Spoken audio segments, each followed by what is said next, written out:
Hans just mentioned, the focus of my work is on violence-oriented far-right extremist groups and networks. The transnational dimension of this, the financing streams, the network hubs, the key actors.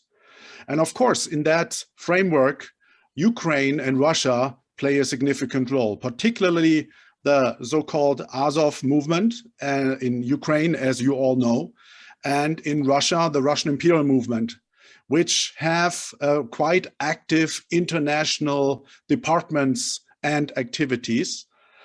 This led even to a situation that a few years ago in Germany, representatives from Azov and the Russian imperial movement met to discuss how to cooperate against the so-called white genocide, which serves as the overarching conspiracy ideology myth. So this just shows you that this is a conflict that started in 2014, but even during the military side of the conflict, these far-right extremists at some point talked about cooperating, especially the Russian imperial folks made a lot of jokes about pagans they are now working with to fight against, then at the point, Russian government and Putin. So this is all very complicated, but I will try to make it as simple as possible. And I'll try to highlight a problem first. There seems to be an Azov fetish of Western media, largely ignoring the Russian far-right extremist groups. For example, the Wagner private military group and its Russich task force, pro-Russian militias, and the ties to the Russian imperial movement. And this over-reporting on Azov, in combination with not differentiating between the battalion, the regiment, the movement, in combination with not reporting the disastrous election results in 2019 of the united extreme right in Ukraine, makes this a political issue, especially if we then also not mention the Russian extreme right. And this feeds into the Russian propaganda lie that this invasion is about the denazification of Ukraine. So this has a political dimension, not just an analytic and a policy discussion dimension. I'm looking forward to that discussion that we might have later. So right now, let me start with the German situation. According to the German government, so far around 30 far-right extremists have left to Ukraine or have announced credibly that they're planning to. A few, the government says, have already been involved in combat, and 13 are said to have returned to Germany. 2 weeks earlier, it was the total number of 3 who were seen leaving towards Ukraine. So there seems to be movement, obviously. A relevant actor here is the small party extremist group, the Third Way, which has close ties with the Ukrainian extreme right, but also with the Russian imperial movement. They decided in this conflict to support the Ukrainian side and even organized the transport of military equipment, non-lethal night vision goggles, communication tools to unspecified Ukrainian nationalists. So this is one of the key actors that we have. Now, these numbers, are they big or small? That can be discussed. In general, terrorism is not about quantity, but about quality.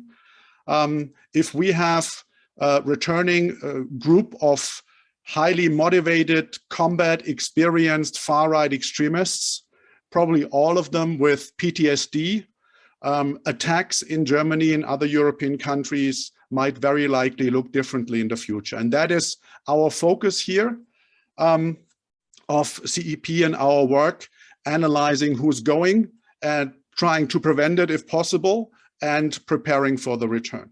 Now, in the German milieus of far-right extremism, there was a lot of confusion and controversial discussions, obviously, because of this white brotherhood war.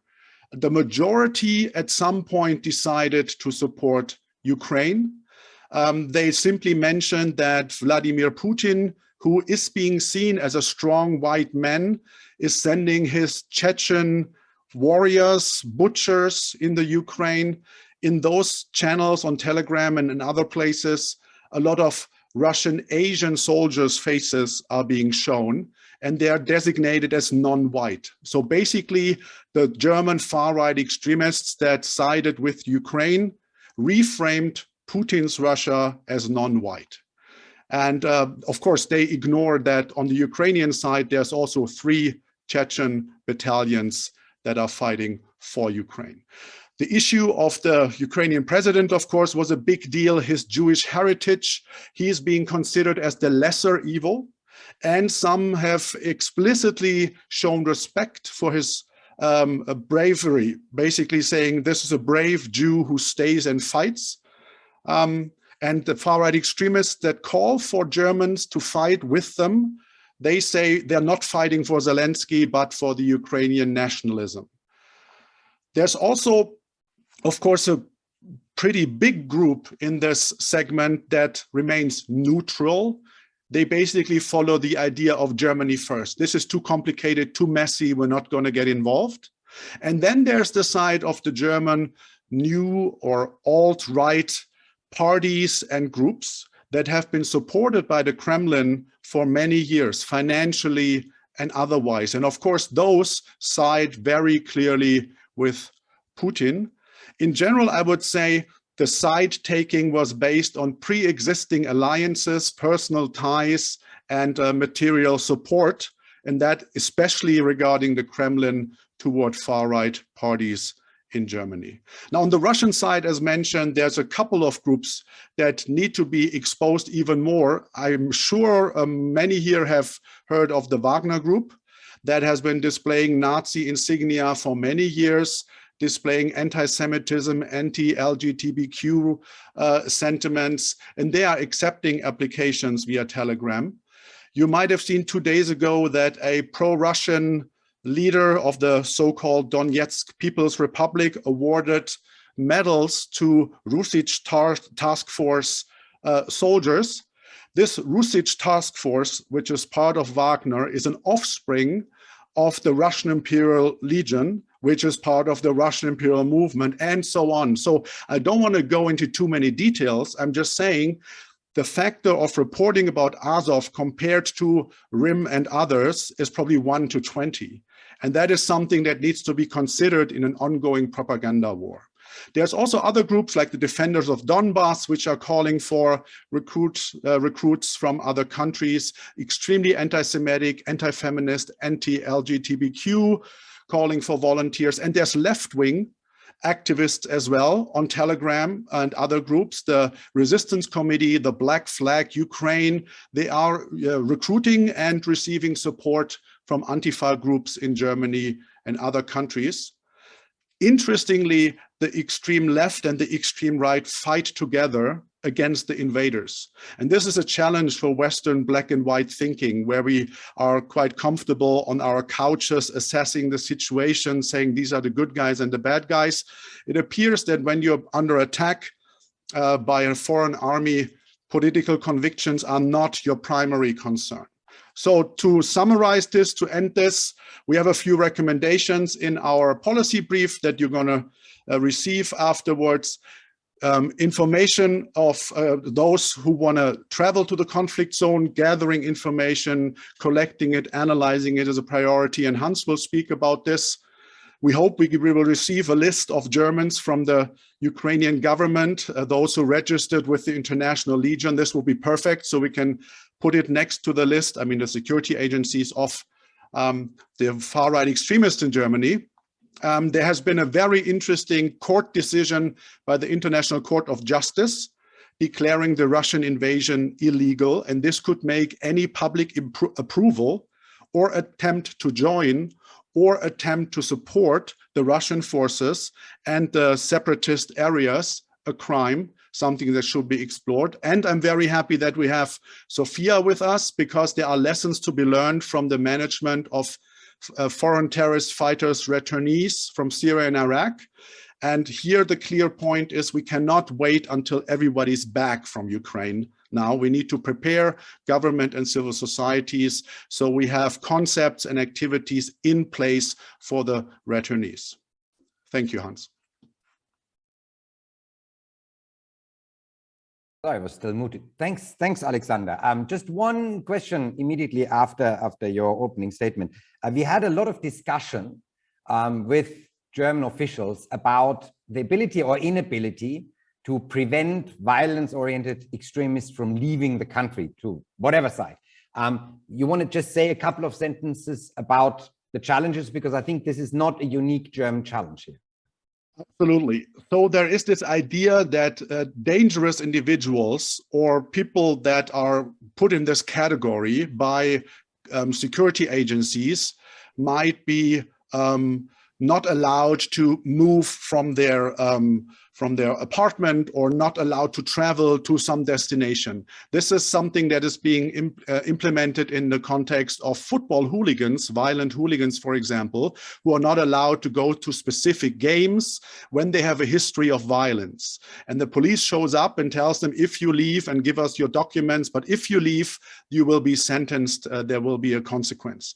Now, it seems to be that the federal government is trying to do something similar here, reaching out to far-right extremists they know and tell them you cannot go. But then on the other hand, the government gave the green light for everyone to join the International Legion.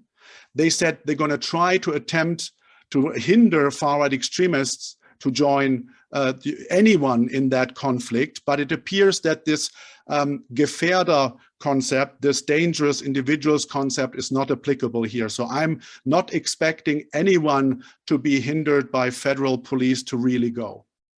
Thank you. That was an important point, I think, because this is, I think, and this is going to be part of my last question for my remarks, this is really bizarre, right? That we have absolutely no handle of our nationals joining foreign conflicts abroad. It seems a little bit strange, but this is apparently not very unique to Germany. So thank you so much for pointing all of this complex situation and discussions out, both on the German as well as really highlighting the fact that there's also Russian extremists joining the Russian side, which I think is completely underreported at the moment.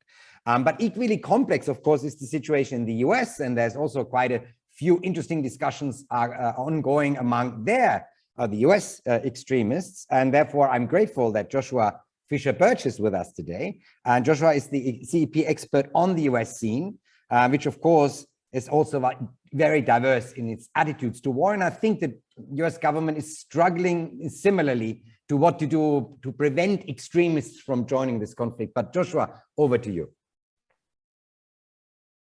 Thank you very much, Hans. So in the US context of this, the US scene has sort of been, there's been this big mount up to the conflict, and it's sort of been a lot of smoke and, from what we can tell, little fire from the United States and from our extremists here. So, I mean, online messaging from multiple extreme right groups and propagandists regarding travel to Ukraine and the region really changed in a couple of weeks before the invasion and moving into early March. Two prominent propagandists that had previously advocated for their followers to join the Azov movement specifically reversed course and instead told their followers not to go. One urged cryptocurrency donations instead as a way to support the movement and to kind of be a participant without actually going, while the other one completely abandoned their support for Ukraine, for movements in Ukraine, and announced that opposition to the US government was of the highest importance. And this is sort of a trend that's been going on with the American scene, where they build up this kind of this tactic of promoting groups in other countries, and in this case, specifically Ukraine. And then when there's any sort of discomfort, any sort of where they really have to kind of put their money where their mouth is in this situation, they kind of shrink back and they say, well, you know, we really need to focus on what's going on in the United States. We need to focus on our main enemy, who is the US government. And kind of as an example of this, the former leader of the mainly American neo-Nazi group, the Base, who is located himself in Russia, he's located in St. Petersburg. So he urged Americans not to participate in this conflict and urged them to focus on creating an ethno-state in the US. And the Base and similar accelerationist groups have previously advocated for individuals to go to Ukraine. That was long before this conflict, though. That was in the 2018, 2019, 2020. But overall, most online propaganda from US groups has focused on anti-Semitism, has maintained, really also has sort of been about maintaining the US scene and making sure that there aren't these cleavages that will break it. They want people to focus on who they view as their main enemy here. And another big part of this has also just been voicing opposition to the war on the grounds that it's being fought on both sides by white people. The slogan they use is "No More Brothers Wars." And this is something that has been, on multiple extremist channels in this scene. And they've really been focusing on saying, we are opposed to this as a whole. And really, we shouldn't be involved. Kind of early on, there has been some disinformation regarding US groups and travel as foreign fighters. So shortly after Russia's invasion, there were several different chapters of the Proud Boys who claimed on Telegram and other channels that they were traveling to the region to participate as foreign fighters. And this was a coordinated trolling attempt by the group. They wanted to get media attention. They wanted to antagonize journalists. They really wanted to hijack the conversation, which is what this group does.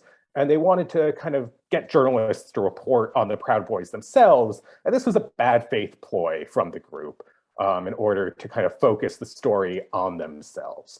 And this effort was also paired with posting anti-LGBTQ propaganda and also a wide variety of content, criticizing the US military, criticizing the US government. And that was sort of pro-Russia to varying degrees. A little bit different, kind of looking at disinformation related to this, there's been unknown individuals who have posted on the 4chan image board and who have claimed that members from the New England-based neo-Nazi group NSC-131 had traveled to eastern Ukraine to join the Russian separatists. And when this was posted, NSC-131 on Gab, on Telegram, immediately identified the 4chan posts as fraudulent and stated, that unnamed opponents were trying to smear them. The group as a whole doesn't really have much of a statement on what's going on. And they've publicly stated that they really just don't support either side in the conflict and are not involved, and they don't want to be drawn in. So disinformation is happening at multiple levels in regards to Americans in this conflict. Additionally, there have been failed attempts of individuals from the Boogaloo movement to get involved. So most prominently, you have two individuals affiliated with the right-wing anti-government Boogaloo movement in the US, Henry Hoft and Mike Dunn. They were both traveled to the region. They were both allegedly rejected from joining the Georgia National Legion after they failed vetting. And Hoft very publicly left Ukraine. He posted a lot of this on his TikTok account and other social media, describing his experiences there and why he left. Dunn is allegedly still in Ukraine with a local militia. So in some cases, where individuals have traveled to participate as foreign fighters and have been rejected through proper vetting because of their ties to extremists in the US or other places, Dunn's case shows that individuals might remain in theater and link up with other groups as another challenge of this. Overall, kind of looking at Americans traveling, there really isn't a great deal of information regarding the American violent-oriented extremist scene at the moment traveling to Ukraine in the current conflict. There are these previous links. The American neo-Nazi James Mason, who very influential in American accelerationism, he's publicly stated that a very small number of individuals from the Atomwaffen division, when the Atomwaffen division still existed, they disbanded in 2020, that they had previously traveled to Ukraine long before this conflict and have since returned to the United States. And similarly, a website affiliated with the American neo-Nazi accelerationist scene, they've stated that they have allies in Ukraine. They stated that they have friends in Ukraine, but they have not specifically stated anything beyond that. And in both cases, also, this information has not been corroborated. it's important to note that these are extremely small groups. They're prone to inflate their own numbers. They're prone to inflate their own influence.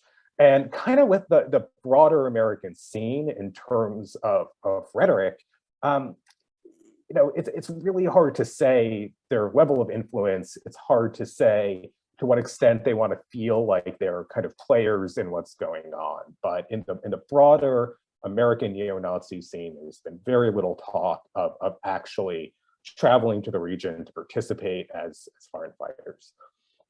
And these groups have really pivoted away from the concept of supporting foreign fighters early on. And really, I mean, the ones who still have really a view in the conflict have really focused on the idea of sending cryptocurrency. And they're saying, don't risk your own life when you should be here in the United States fighting against the US government. But if you want to participate, send money, specifically cryptocurrency. And they've issued guides for the best ways to do that. The legality of the situation in regards to the US also, I mean, the Department of Defense in the US has specifically stated that they don't want Americans to participate as foreign fighters. No surprise there. But the U.S. Neutrality Act states that Americans can join foreign armed forces, but they can't do it while they're in the U.S. They have to do this when they're outside of the country. But also, the Neutrality Act has very rarely been used to prosecute. So legally, there are few mechanisms that will prevent individuals from participating as foreign fighters in overseas conflicts, as long as there's no tie, obviously, to a foreign terrorist organization. Kind of using, and looking at lists in the U.S., watch lists, no-fly lists. There's no indication that the U.S. is using the no-fly list to prevent violence-oriented extremists traveling to and from Ukraine. There have been media reports that individuals who have posted publicly about traveling to Ukraine have been contacted by federal law enforcement who have warned them not to go and have warned them of ramifications. But presently, there's not a great deal of evidence regarding the questioning of individuals who have traveled to Ukraine, if they've traveled back to the United States. But more information is going to be released as time goes on.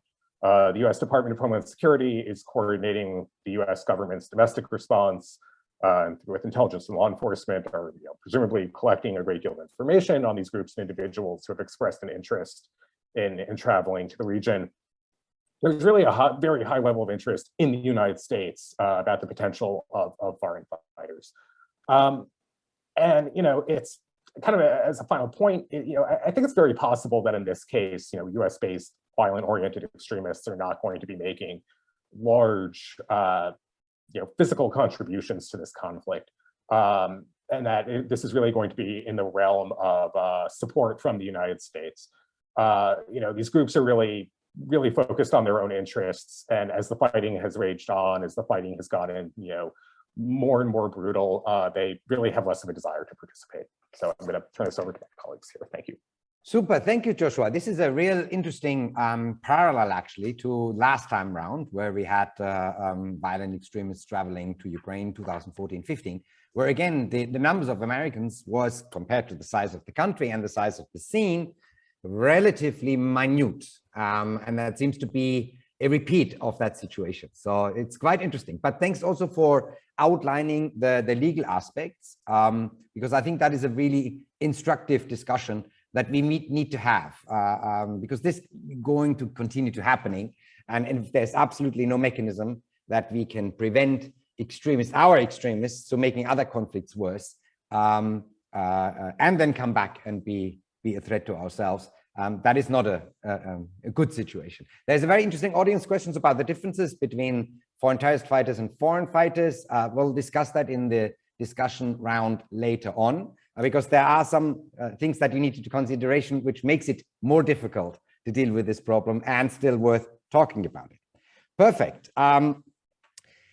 It seems both the authorities in Germany, as Alexander pointed out, as well as the US, if they would need to, struggle to find mechanisms that would prevent violence-oriented extremists from traveling to the war.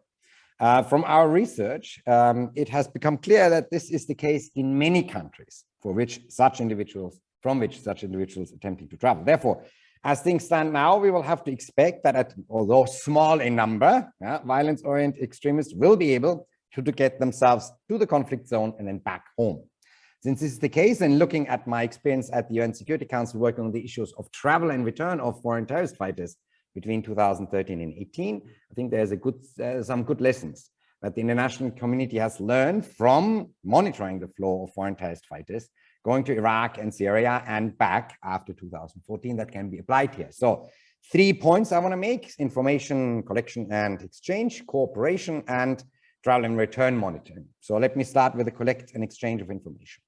The first lesson is that it's become very difficult to manage risk when it's not clear who has gone and who has not gone. Without having a clear understanding of the flows of individuals from your country, national authorities have little opportunity to react if they return. In difference to the flows towards Iraq and Syria, we have a counterpart now in the Ukrainian government that authorities can engage and that are registering the overall majority of individuals that are coming to the country. Therefore, in addition to compiling data on individuals, in particular violence-oriented extremists on a national level, it should also be possible to request from the Ukrainian authorities the list of our nationals, as Alexander already said, that have registered as volunteers and arrived in the war zone. Such an exchange of information would not only enable an overview of who is in the war zone, but also would allow the Ukrainian government to understand who among those thousands of non-extremist volunteers that flow into their country are the violence-oriented extremists. As you have seen from media reporting, the Ukrainian authorities screen for military experience, but as they find themselves in a very difficult military situation, they cannot be expected to also screen for extremist ideological views.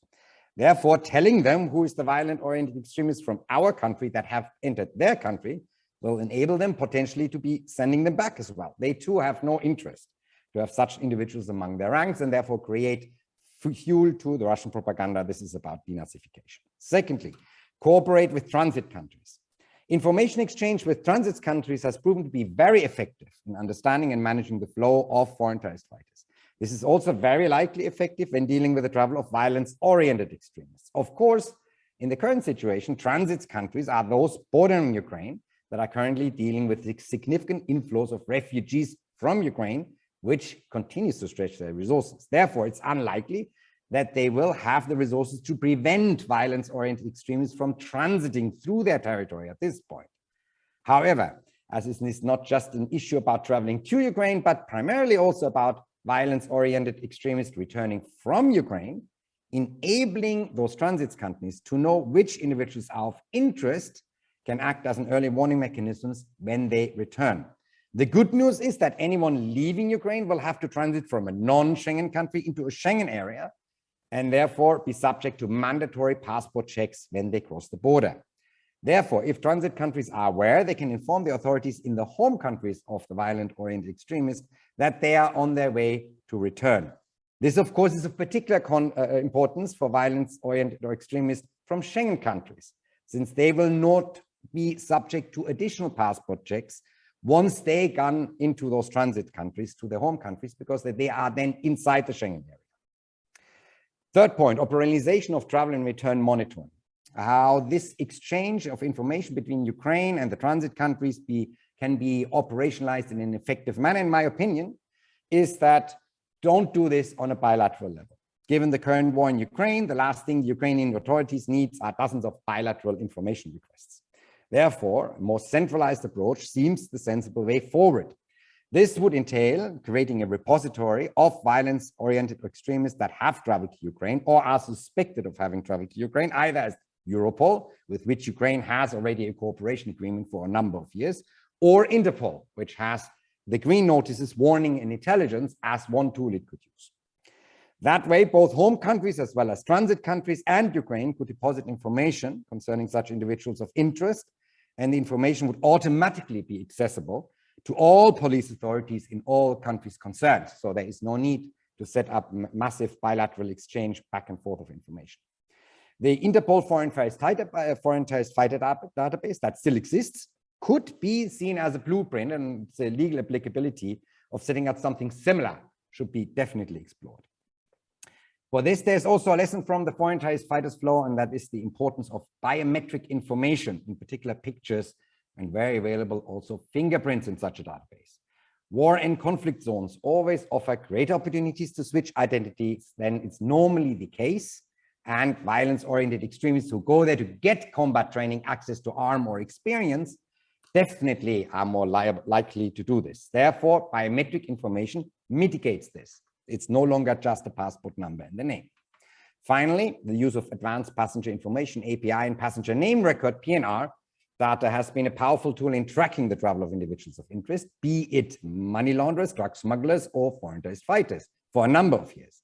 Therefore, employing this tool to trace the travel of violence-oriented extremists from and to the war zone in Ukraine should be discussed.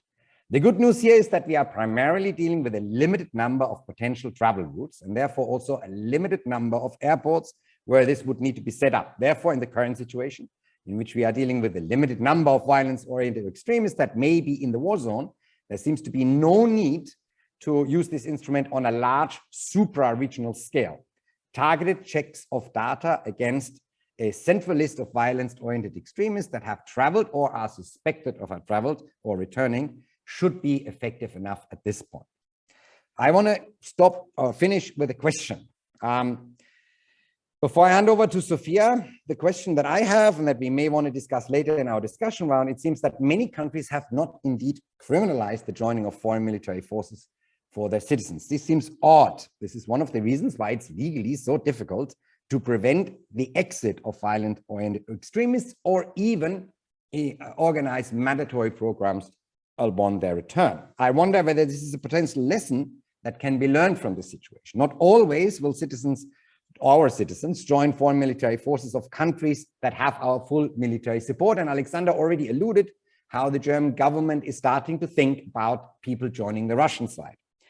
Equally, if and such an act would have to be criminalized by more countries, and therefore foreign volunteers would only be allowed to do humanitarian work and support in Ukraine, would this really make a lot of difference for Ukraine on the battlefield? Are they really losing a lot of military strength because our European or American foreign volunteers would not be able to conduct military work, but only humanitarian assistance? That would be a question that remains to be seen. Right, Alexander and Joshua have touched upon the situation with the various violence-oriented extremist milieus and their views towards the war in Ukraine. I've briefly outlined some of the mechanisms that may be helpful in tracing their travel to and from the war zone. However, of equal importance is the issue of monitoring the activities of such individuals in the war zone, and of course, the management of those that return. Monitoring what's going on in the war zone, I think, is now an issue well understood given the events over the last weekend in Bucha. To outline these activities, I would like to hand over to Sofia Koller, the senior research analyst of CEP, who has been working on these issues, monitoring in the conflict zone and return of foreign terrorist fighters from Iraq and Syria from a number of years. And as Alexandra has already pointed out, there are quite important learnings that we can draw from these challenges for the current situation. Sofia, over to you. Yeah, thank you, Hans, for the opportunity to discuss this today. And allow me, first of all, to highlight that I'm still recovering from COVID. Actually, I tested still positive today, so I appreciate having a digital meeting, because if not, I would, of course, not be able to present today. But bear with me, as I'm not shining at the brightest today. So having said that, I want to make 3 main points regarding the possible returnee management in this aspect. So first of all, as Hans mentioned, where I'm coming from is actually the prosecution, rehabilitation, and reintegration of foreign terrorist fighters, or specifically men, women, and children returning from Syria and Iraq, which means that, yes, this is, of course, a very different situation. However, I do believe, and having also talked to several people about this, who have also worked on this issue, is that there can be several lessons learned that I think are very important when we look at this conflict and the people traveling now to a different conflict zone and possibly returning. So first of all, first point is really stressing to get evidence from the battlefield as early as possible, or from the conflict zone. So what we have really learned in the past years when looking into the things that have happened in Syria and Iraq is that in conflict zones, of course, it's very difficult to collect evidence and collect information in general. But there are, of course, mostly, but not only, military actors who have this capacity, who have, as part of their job, collect information. So why it's not primarily the job of military actors to gather evidence that can then be used in civilian courts, they do have access to information that might be useful. So it's really important to start thinking about how to be able to access and use this information and this evidence also in civilian procedures. And second aspect, to also look into transnational cooperation for prosecution. So what we have seen, for example, in March already, with the help of Eurojust, a joint investigation team has been set up between Lithuania, Poland, and Ukraine. So these are first steps to ensure that there is a cross-national cooperation when it comes to prosecution. And this not only holds true for terrorist crimes, but also for, let's say, core international crimes such as war crimes. So even if we are currently not dealing with foreign terrorist fighters, we'll come to that later, there are still other types of crimes where prosecution with the help of battlefields or military evidence can indeed be very helpful. The second point is that what I would like to highlight, and Alexander has mentioned that already, that yes, it's not so much about quantity, so millions of people traveling to Ukraine or returning, but it's a question of quality. So even only a few individuals can really make the difference. So this is why returning foreign fighters with their battlefield, not battlefield evidence in this time, but battlefields or combat experience, with the networks, possibly even more radicalized, possibly having dysfunctional stress processing that can develop into PTSD and other trauma-related disorders. So this is a toxic mix, and I believe that yes, we do have to monitor these individuals as close as possible, but return should also be considered as an opportunity, because from also what we have seen into the experience with foreign terrorist fighters returning is that the experiences abroad, like the real deal, participating in conflict and in war, can also change a person to the point of asking yourself, what am I doing here? What have I done? Like, is this a decision that I'm taking and I have to live with this the rest of my life? So it can really be the point where an individual starts to disengage from extremist groups, or starts to even de-radicalize and calls into question the ideals or the ideology behind these decisions, so that some of the individuals might return for the reason of really wanting to get out of all of this. So this is the point where if we have, and this is my third point, a returnee management, we can support individuals leaving extremist organizations and extremist ideology behind. And I think we should not pass this opportunity because there are not that many, or we have not yet enough information. So that's the third point. We really have to establish now, or consider at least, a proactive, individualized and multi-professional returnee management. Of course, it depends if we have to have a full-fledged network of several members in each country, but we do have to set up networks to ensure that organizations that have expertise in disengagement, de-radicalization from right-wing extremism, but also organizations and experts who have been working on trauma responses, that these actors are in connection, that they know who to call or who to link an individual if the individual is coming back. And the final aspect also in this returnee management is to really engage with the social environment of the person as early as possible. We know this, that because in the case of those having traveled to Syria and Iraq, in many times they have still been in contact with their family or close friends even while they were abroad. So this might also be a point where the social environment can be supported, but can also be a point of contact where they might reach out to experts and say, well, I have this friend, I have my sister, she might want to come back, she's really disillusioned, so how can we help her?